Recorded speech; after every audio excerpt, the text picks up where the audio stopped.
Hello everyone, my name is Marvin Field and I will be talking about instructional grouping in the classroom setting. First off, instructional grouping is when a large group is separated into smaller groups for some period of time in the classroom. The teacher and other students in the class treat the smaller groups as separate and distinct social entities, meaning they are given different work and they are assessed individually and as compared to the entire class as one. And in order for it to be considered instructional grouping, they must be grouped to learn educational material. Now, some benefits of instructional grouping includes that it allows more personal learning. This is because instead of having to ask and wait for a response from the teacher who has to adhere to almost 30 students most of the time, they have a small group of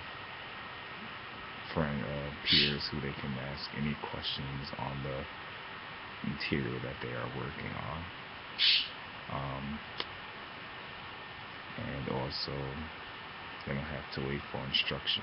Everything they are doing is within their group, all of the work and all of the learning, and it's hands-on, which, according to research, is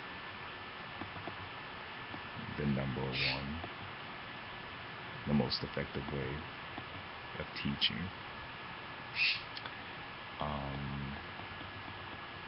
There are some rules to using instructional grouping, meaning you just can't throw students together any way you like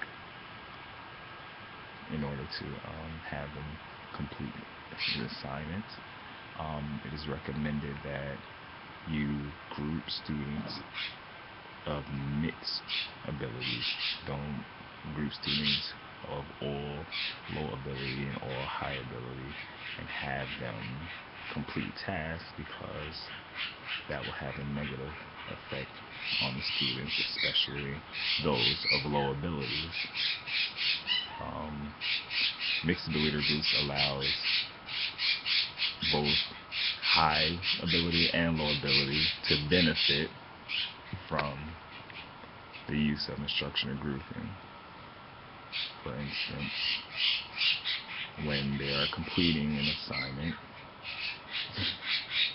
the low ability students have the opportunity to ask a student who is more knowledgeable in the subject questions on the material that they're learning or the research that they are working on.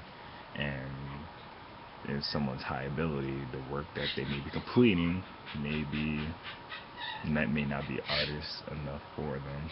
So having that role of the teacher to help the other students who are not as advanced as they are benefits them greatly. Another rule to using instructional grouping is to be sure not to make it a long-term grouping, because it is, according to the research that I've done, that if you keep them in these instructional groups long-term, it will create negative effects on students. Like, some students may think, oh, why am I always in this group? It's because I'm not smart, or whatever the case may be. It's just better if you change it up, the groups up, every now and then.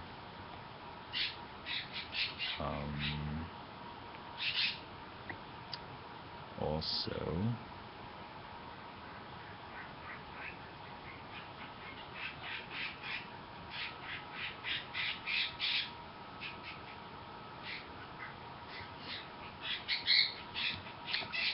instruction grouping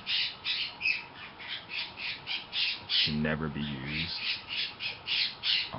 as input, or when you're just presenting new material to students. For instance, like if you're teaching math for the first time, you're teaching trigonometry, you're introducing trigonometry, the first steps. You should never use instructional grouping as a method of input for the students. Like, you don't separate them into groups and give them an assignment, have them figure out for the first time how I do these types of problems. What you do is, when you're introducing new material, you introduce it to the classroom as a whole using direct instruction. And for review and to scaffold the material into the student's head, you would use instructional grouping, or for further research on the subject matter. And that is all. Thank you.